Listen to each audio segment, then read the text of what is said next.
Heureux de se retrouver autour de la parole de Dieu. Je voudrais revenir sur le message du mois d'octobre que j'avais partagé avec vous.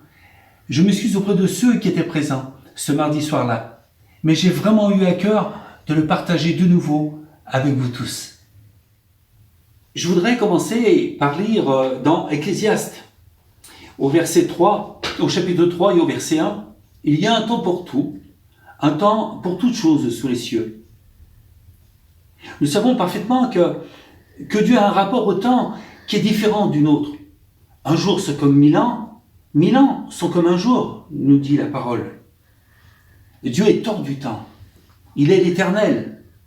Dans le psaume 90, il est parlé du Dieu de l'éternité. Alors que pour nous, le temps se compte en années, en mois, en semaines, en jours. Et le temps est variable d'une personne à l'autre, telle la durée de notre vie. Et quelles sont nos priorités? Apprends-nous, Seigneur, à bien compter nos jours, car un jour nous mourrons. Je voudrais vous inviter à lire Ecclésiaste. Nous allons lire à partir du chapitre 12 au verset 3 jusqu'au verset 9. Mais souviens-toi de ton Créateur pendant les jours de ta jeunesse, avant que les jours mauvais arrivent et que les années s'approchent où tu diras « je n'y prends point de plaisir ».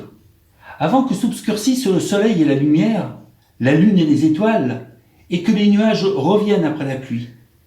Temps où les gardiens de la maison tremblent, où les hommes forts se courbent, où celles qui moulent s'arrêtent parce qu'elles sont diminuées, où ceux qui regardent par la fenêtre sont obscurcis, où les deux battants de la porte se ferment sur la rue, quand s'abaisse le bruit de la meule, où l'on se lève au chant de l'oiseau, où s'affaiblissent toutes les filles du champ, où l'on redoute ce qui est élevé, où l'on a des terreurs en chemin, où l'amandier fleurit, où la sauterelle devient pesante et où la capre n'a plus d'effet. Car l'homme s'en va vers sa demeure éternelle et les pleurs parcourent les rues. Avant que le cordon d'argent se détache, que le vase d'or se brise, que le seau se rompt sur la source et que la roue se casse sur la citerne. Avant que la poussière retourne à la terre, comme elle y était, et que l'esprit retourne à Dieu qui l'a donné.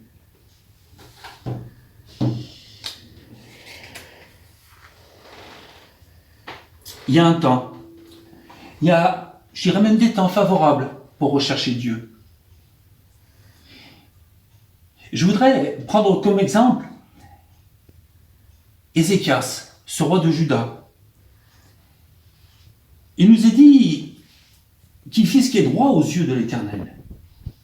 Il arriva un moment dans sa vie où il fut malade à la mort. Et il pria Dieu, il pleura. Et Dieu lui accorda la guérison. En lui accordant la guérison, il lui a aussi donné 15 années de plus à sa vie. Nous trouvons cela dans 2 Rois 20. Mais dans 2 Chroniques 32 et au chapitre 24, on va s'apercevoir qu'Ézéchias ne répondit point au bienfait de Dieu, car son cœur s'éleva.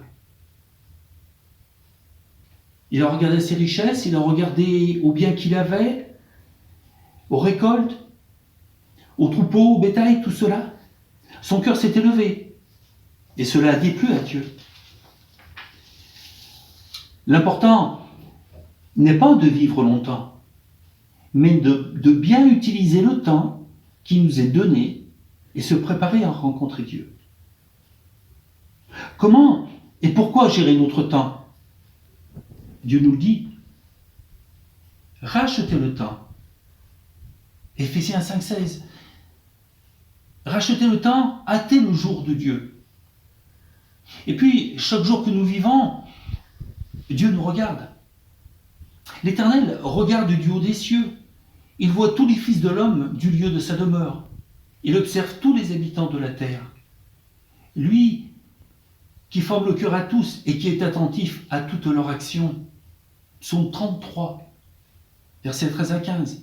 Et dans Hébreux 4 et au verset 13, nulle créature n'est cachée devant lui, mais tout est nu et découvert aux yeux de celui à qui nous devons rendre compte. Le Seigneur nous a sauvés. Est-ce pour avoir une vie tranquille? Profiter des choses de la vie? Penser à Dieu que de temps en temps? Non. Dieu a des projets pour nous. Car nous sommes son ouvrage, ayant été créés en Jésus-Christ pour de bonnes œuvres que Dieu a préparées d'avance afin que nous les pratiquions. Éphésiens 2:10. Si on a une vie occupée à diverses activités, le travail, les loisirs, le bien-être, mais que l'on oublie le sens de la vie, Dieu n'est pas contre cela. Mais laissons-lui la première place qui lui revient. Soyons utiles entre ses mains. Laissons-nous façonner. Je voudrais revenir sur une vie occupée. Le travail, par exemple. Je vous invite à lire Luc 12, versets 16 à 21. Luc 12, versets 16 à 21. C'est Jésus qui parle. Il va justement parler d'un homme riche dont les terres avaient beaucoup rapporté. Il raisonnait en lui-même, disant: que ferai-je? Car je n'ai pas de place pour rentrer ma récolte. Voici, dit-il, ce que je ferai. J'abattrai mes greniers, j'en bâtirai de plus grands. J'y amasserai toute ma récolte et tous mes biens. Et je dirai à mon âme, tu as beaucoup de biens en réserve pour plusieurs années. Repose-toi, mange et bois et réjouis-toi. Mais Dieu lui dit: insensé, cette nuit même, ton âme te sera redemandée. Et ce que tu as préparé, pour qui sera-ce? Il en est ainsi de celui qui amasse des trésors pour lui-même, mais qui n'est pas riche pour Dieu. Il nous faut travailler pour vivre. C'est un besoin essentiel. Mais il ne faut pas vivre pour travailler. Il ne faut pas vivre que pour travailler. Le deuxième exemple, je l'ai trouvé dans Agé, au chapitre 1. Vous pourrez lire du chapitre 1 du chapitre 1 au verset 1 à 11. Zorobabel revient avec une partie du peuple et avec Jotsadak, le souverain sacrificateur. Et Dieu va leur faire un reproche. Ils s'occupent de bâtir leur maison lambrisée, mais ils négligent la maison de Dieu. Ils s'occupent de leur bien-être, mais ils laissent le temple de Dieu. Et en fin de compte, ils oublient Dieu. Ils font passer leurs besoins, leur bien-être avant. Jésus nous demande de chercher premièrement le royaume et la justice de Dieu. Matthieu 6, 33. S'il nous demande de chercher, il se laissera trouver. Et dans Matthieu 7, 7, il va nous dire: demandez et l'on vous donnera, cherchez et vous trouverez, frappez et l'on vous ouvrira. Paul, dans les Actes, au chapitre 17 et au verset 27, il va nous dire: il a voulu qu'il cherche le Seigneur. Dieu a voulu. Qui cherche, ce sont les hommes. Et qui s'efforcent de le trouver en tâtonnant bien qu'il ne soit pas loin de chacun de nous. David va dire à son fils Salomon, dans les Chroniques au chapitre 28 et au verset 9, « Si tu le cherches, il se laissera trouver par toi. » Et dans Proverbe, c'est un beau verset, Proverbe 8, 17.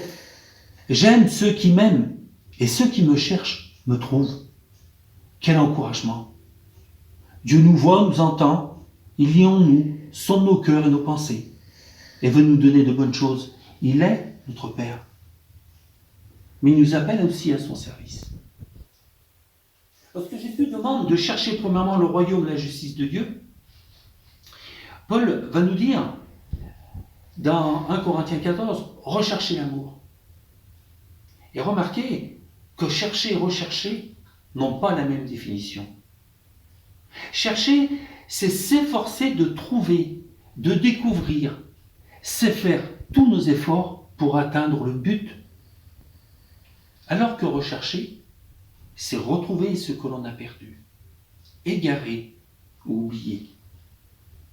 Chercher Dieu et avoir une vie bien gérée n'est pas une perte de temps. Nous devons travailler à notre salut et au salut des autres. Voilà.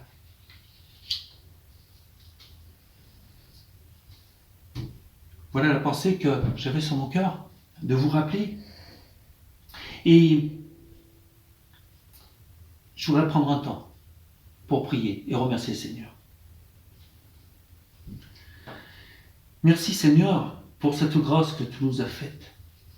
Tu es venu nous chercher, nous ne te connaissions point, et tu nous as amenés à toi.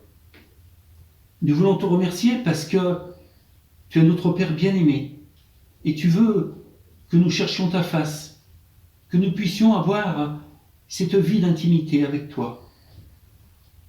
Merci Seigneur mon Dieu pour tout ce que tu fais chaque jour. Et nous croyons que tu es présent à chaque moment, même dans ces moments difficiles, même dans ce moment où toute la société est bousculée à cause de cette maladie. Merci Seigneur mon Dieu de prendre soin de notre pays de France, de bénir tous ceux et toutes celles qui ont perdu un être cher. Merci de bénir notre gouvernement. Merci Seigneur mon Dieu de prendre soin de chacun de tes enfants et de nous amener toujours au plus près de toi. Merci pour ta parole. Sois loué et sois remercié Seigneur. Amen.